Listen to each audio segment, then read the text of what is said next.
بسم اللہ الرحمن الرحیم۔ السلام علیکم، میں ہوں فیاض محمود اور آپ دیکھ رہے ہیں فیاض محمود یوٹیوب چینل۔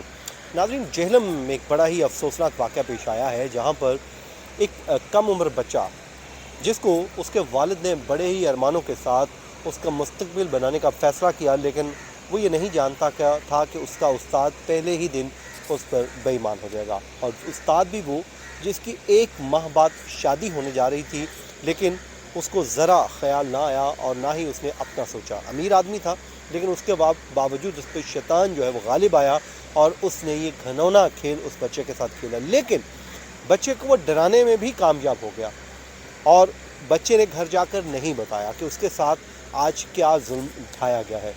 لیکن یہ ساری اسٹوری جو ہے کیسے ایکسپوز ہو گئی؟ وہ کہتے ہیں کہ انسان سوچتا کچھ اور ہے، کرتا کچھ اور ہے، لیکن خود بخود وہ اسٹوری دنیا کے سامنے آتی گئی، اور اس وقت وہ شخص جو ہے درندہ نما انسان وہ سلاخوں کے پیچھے ہے۔ لیکن پولیس جب اس گھر پہ پہنچی، جس گھر پہ یہ ظلم و ستم اٹھائے جا رہے تھے، جس گھر کے اندر زیر تعمیر گھر کے اندر، وہاں پر پولیس نے جب تصاویر بنائی تو کیا دیکھا؟ یہ جو ہے ان شاہد ہیں جہاں وہاں پر موجود تھے جب یہ ساری کارروائی پولیس کر رہی تھی، فرانزک ٹیمیں وہاں پر موجود تھیں۔ رضوان شہزاد صاحب سینئر صحافی ہیں، ٹریبیون سے تعلق ہے، اور لکیلی یہ وہاں پر موجود تھے۔ ان کو شک کیسے ہوا؟ کیونکہ اس وقت تک تو ان کو یہی بتایا جا رہا تھا کہ چرس پینے کا معاملہ ہے، لیکن جب انہیں شک ہوا تو یہ اس اسٹوری کی تہہ میں کیسے پہنچے، یہ ہم رضوان شہزاد صاحب سے پوچھتے ہیں۔ اچھا رضوان صاحب، یہ واقعہ کب کیسے ہوا؟ آپ پوری ڈیٹیل میں ہمیں بتائیے کہ یہ اسٹوری کیسے شروع ہوئی، آپ کو کیسے پتہ چلا، بچے کے ساتھ کیا ظلم ہوا؟ شکریہ فیاض صاحب۔ بات یہ ہے کہ میں ویسے ہی اپنے گاؤں کی طرف گیا ہوا تھا، اور واپسی پہ جہلم میں 1 دن کا سٹے تھا۔ تو جس سوسائٹی میں میں رہ رہا تھا وہاں پر میں نے ارلی مارننگ جو ہے خود بھی ایک وی لاگ کرنے کے لیے چھت پہ گیا، تو دیکھا، میں نے کہا کچھ تھوڑی سی موومنٹ ان یوزول ہے کہ جو اسی اسٹریٹ میں جگہ بنتی ہے، یعنی کہ سامنے تھوڑا سا، کہ وہاں پر پولیس کی تھوڑی سی جو ہے نا وہ نفری آئی ہے، گاڑی وغیرہ آئی ہے، تو سیکیورٹی والے بھی جو ہے وہ آئے ہوئے تھے۔ تو میں نے ایسے ہی سرسری پوچھا، میں نے کہا یار کیا معاملہ ہے؟ انہوں نے کہا جی کوئی نہیں، خیر ہے، وہ چرس پی رہے تھے شاید رات کو، تو وہ ان کو جو ہے نا وہ پولیس پکڑنے آئی ہے۔ میں نے کہا چلو ٹھیک ہے، اگر ہو سکتا ہے اس طرح کا کوئی معاملہ ہوگا چھوٹا موٹا تو خیر ہے۔ تھوڑی دیر گزری تو ادھر جو ہے وہ پولیس کی ایک اور گاڑی آ گئی، اور اس کے تھوڑی دیر کے بعد جو ہے وہ فورینسک والے آ گئے۔ اب جب فورینسک والے آئے ہیں تو پھر مجھے جو ہے نا وہ ہوا کہ یار یہاں کوئی معاملہ گڑبڑ ہے، یا تو کوئی قتل ہو سکتا ہے ہوا ہے، یا کوئی ریپ کا معاملہ ہے، یا کسی نے کوئی ایسی چیز کی ہے، یا کوئی بڑی چیز ہے۔ یہ چرس یا کوئی سگریٹ والی بات نہیں ہے، یہ اس سے جو ہے نا بڑے لیول کی بات ہے۔ اب میں جب گیا ان کے پاس دوبارہ، انہوں نے وہی کہانی سنائی، میں نے اپنا تعارف کروایا، پھر میں نے کہا یار میں ایسے نہیں آپ سے گپ لگا رہا، یہ ساری چیزیں آپ کر رہے ہیں، ہمارا بھی کام ہوتا ہے، تھوڑا سا ہمیں بتائیں، ہم اس محلے میں رہ بھی رہے ہیں، اس لحاظ سے بھی ہمیں پتہ ہونا چاہیے کہ اس گھر میں کون رہ رہا ہے، کیا ہوا ہے؟ ٹھیک ہے، کیونکہ ہمارے بھی بچے یہاں کھیل رہے ہیں، ہماری بھی ساری فیملی یہاں رہ رہی ہے۔ تو پھر وہ تھوڑا سا کھلے، اور وہیں پر جو ہے نا میں نے ان کے والد کو بھی دیکھا اور اس بچے کو بھی دیکھا۔ اس بچے کی عمر فیاض صاحب ہارڈلی کوئی 13-14 سال تھی۔ ٹھیک ہے۔ اب جو باقی میں آپ کو بات بتا رہا ہوں، یہ جو سارا میں نے آپ کے سامنے منظر بر رکھ دیا ہے کہ یہ ہوا ہے ان کے ساتھ، اب اس کے والد کی زبانی میں آپ سے بات کر رہا ہوں، ٹھیک ہے۔ اب میں نے اس کے والد سے پوچھا کہ جی کیا معاملہ ہوا ہے، آپ کیا کرتے ہیں؟ انہوں نے بتایا کہ یار میں رکشہ ڈرائیور ہوں، اور میں رکشہ وغیرہ چلا کے اپنا گزر بسر کر رہا ہوں۔ یہ میرا بڑا بیٹا ہے جس کی 13-14 سال عمر ہے، اس سے نیچے 3 بیٹیاں بھی ہیں میری۔ میں نے کہا اس کے ساتھ کیا معاملہ ہوا؟ انہوں نے کہا کہ جی میں نے اپنے محلے میں ہی، جو اس آبادی سے تھوڑا سا ہٹ کے ہے، انہوں نے کہا میں نے اس کو ایک موٹر سائیکلوں کی دکان ہے وہاں پر جو ہے کام سیکھنے کے لیے لگایا، کیونکہ اس نے 8ویں پڑھی، اس کے بعد یہ پڑھنا نہیں چاہ رہا تھا۔ تو میں نے کہا یہ ساری زندگی ادھر ادھر رلتا رہے گا تو فائدہ نہیں ہے، اس کو میں دکان پہ لگوا دیتا ہوں۔ اب میں نے اس کو دکان پہ جب لگوایا ہے، یہ پہلا دن ہے اس کا۔ اچھا، وہ کام پہ گیا ہے پہلے دن کام پہ گیا۔ اس مارکیٹ میں اس نے پہلے کوئی 1-2 مہینے شاید کسی اور شاپ پہ لگائے، وہ جو ویلڈنگ والے تھے اور اس طرح کے لوگ تھے، لیکن اس نے بچے نے باپ کو بتایا آگے کہ ابا وہاں پر جو ہے نا بڑا مشکل کام ہے، ہتھوڑا نہیں اٹھایا جاتا، وزنی کام ہے، میں چھوٹا بچہ ہوں، میرے سے نہیں ہوتا وہ۔ تو باپ نے کہا اچھا یار چھوڑ دو، جیسے ہے پھر کر لیں گے کچھ۔ اب وہ اس کو دوسری شاپ والے کے پاس لے کر گیا، اور یہ شاپ والے نے بھی انٹرسٹ شو کیا ہوا تھا پہلے ایک آدھ دفعہ چلتے پھرتے کہ یار بچہ ایسے پھر رہا ہے تو آپ میرے پاس بھیج دیں۔ اس والد نے ظاہر سی بات ہے سوچا کہ یار یہ پڑھائی بھی نہیں کر رہا، کچھ اور بھی نہیں کر رہا، تو میں اس کو اس دکان پہ رکھوا دیتا ہوں۔ اب وہ دکان پہ گیا، پہلے دن گیا، اب اس کے باپ کے الفاظ یہ ہیں کہ میں نے اپنے بیٹے کو 50 روپے بھی دیے ہیں کہ بیٹے اگر کوئی بھوک لگے تھوڑا بہت کوئی بسکٹ وغیرہ کھا لینا. اس کے جو مالک ہے دکان کا اس کو میں نے کہا کہ اس کا گھر وہ سامنے محلے میں ہے, تو آپ نے اگر اس کو بھوک شوک لگے دوپہر کو کھانا کھانے گھر بھیج دینا, تاکہ اس کو یہ نہ ہو کہ آج کا دن میرا پورا ادھر گزر گیا. وہ کہتا ہے اس نے جو موٹر سائیکلوں والا بندہ ہے اس نے جناب اس بچے کو کہا کہ وہ ہم نے نا فلاں جگہ جانا ہے جس گھر کی ہم بات کر رہے ہیں, جو آپ ویڈیو میں بھی دکھا دیں گے, کہ ادھر جانا ہے, کچھ اینٹیں شینٹیں ہیں وہ جو ہے نا اوپر والے فلور پہ رکھنی ہے, کچھ اور ٹائلیں شائلیں ہیں وہ سیدھی کرنی ہے, تو بس 1 گھنٹے میں ہم واپس آ جائیں گے. اب یہاں سے وہ بتا رہے ہیں کہ جب میرے بیٹے کو وہ لے کر آیا ہے, جب اس گھر میں وہ داخل ہوئے ہیں, تو جیسے ہی وہ اندر داخل ہوا ہے دروازہ اس نے جیسے بند وغیرہ کیا اور اس نے اس کو پیچھے سے آ کے پکڑ لیا ہے. اب پکڑ کے جو ہے وہ اس بچے کو اس نے زبردستی کرنا شروع کر دی اور اس کو یہ کہہ دیا کہ اگر تم نے شور مچایا تو میں یہ کر دوں گا وہ کر دوں گا. بچہ ہے 13 سال کا 14 سال کا فیاض صاحب, اس کو نہیں پتا کہ اس کے ساتھ کیا ہو رہا ہے, اس کو آئیڈیا ہی نہیں ہے کہ اس پیچھے والا جو شخص ہے اس کے دماغ میں اس وقت کیا چل رہا ہے, وہ کیا شیطانی کام اپنے ذہن میں لے کے آیا ہے. وہ بچے کو اس نے جیسے بھی زور زبردستی کر کے اس کے ساتھ بدفعلی کی. اب جب یہ ہو گیا پھر اس کو اس نے 100 روپے دیے اور اس کو یہ بھی کہا کہ آپ کو میں اور بھی چیزیں دوں گا, کوئی اور چیز چاہیے ہو وہ بھی لے کے دوں گا, آپ نے اپنے والد کو نہیں بتانا, گھر پہ نہیں بتانا, اور اگر آپ نے بتایا تو آپ کے والد بھی آپ کو ماریں گے.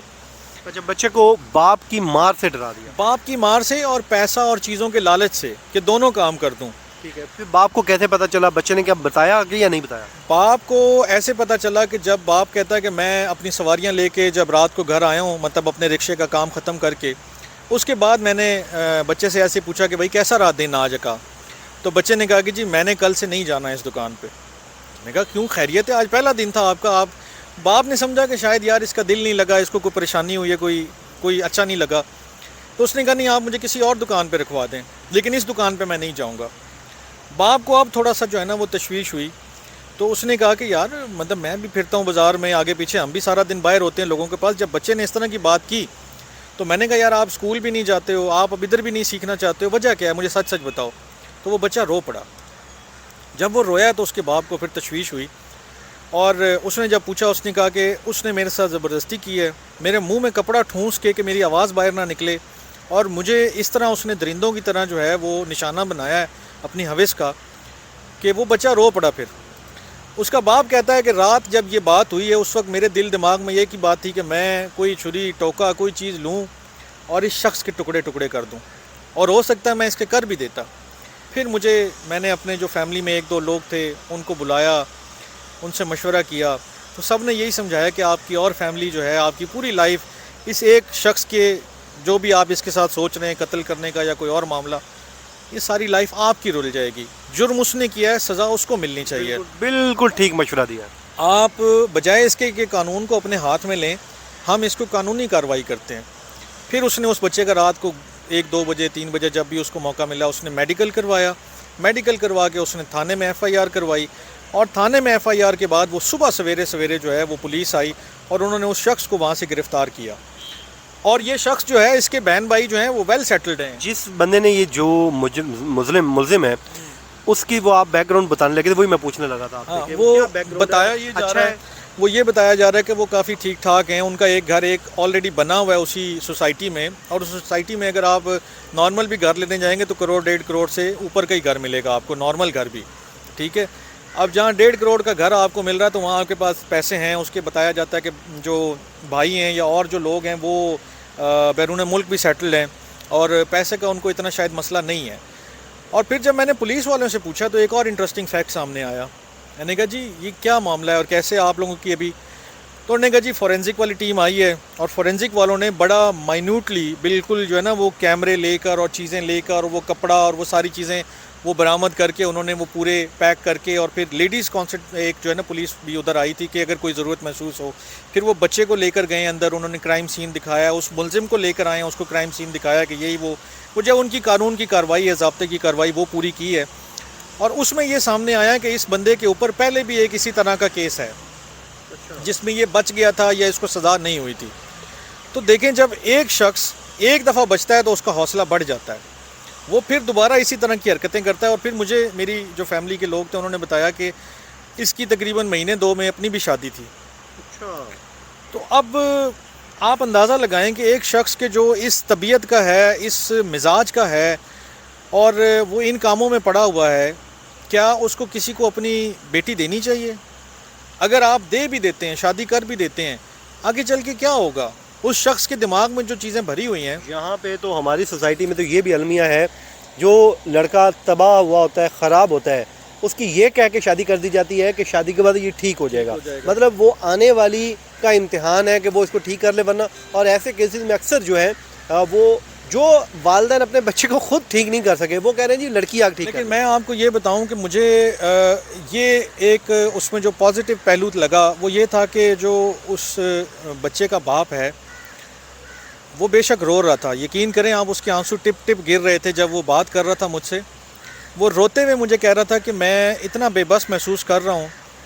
تو میں یہ بھی جانتا ہوں کہ یہ جو میں نے راستہ اختیار کیا یہ کتنا لمبا ہے، لیکن میں اس کے اوپر ہی چلوں گا، کیونکہ میں نے اپنی فیملی کو اس کی وجہ سے جو ہے نا ذلیل نہیں ہونے دینا، خراب نہیں ہونے دینا. اور بالکل یہ ان کا زبردست راستہ ہے، کیونکہ دیکھیں جب آپ قانون کو خود ہاتھ میں لیتے ہیں تو پھر آپ جو ہے مدعی نہیں بلکہ ملزم بن جاتے ہیں. جیسے ڈلیوری بوائے قتل کیس ہوا لاہور میں، تو ہماری جب پولیس اہلکاروں سے بات ہوئی تو انہوں نے بتایا یہ جو ملزمان ہیں نا ان کو مدعی بننا چاہیے تھا، نہ کہ بندہ مار کے خود یہ ایکیوز بن گئے. تو یہ اللہ تعالیٰ جی اس بچے کو لمبی زندگی دے، آئندہ ایسے کسی بھی حادثے سے محفوظ رکھے. اور اس میں ہمارے لیے سبق ہے کہ کسی بھی اسٹرینجر کے اوپر اتنا یقین مت کیجیے، اتنا اندھا اعتماد مت کیجیے کہ اپنے بچے کو آپ اس کے ہاتھ میں مت پکڑائیں، کیونکہ آج کل کسی کا کوئی اعتبار نہیں. رضوان صاحب آپ کا بہت بہت شکریہ. مجھے اور رضوان صاحب کو دیجیے اجازت جی، اپنی دعاؤں میں یاد رکھیں. اللہ نے کے بعد.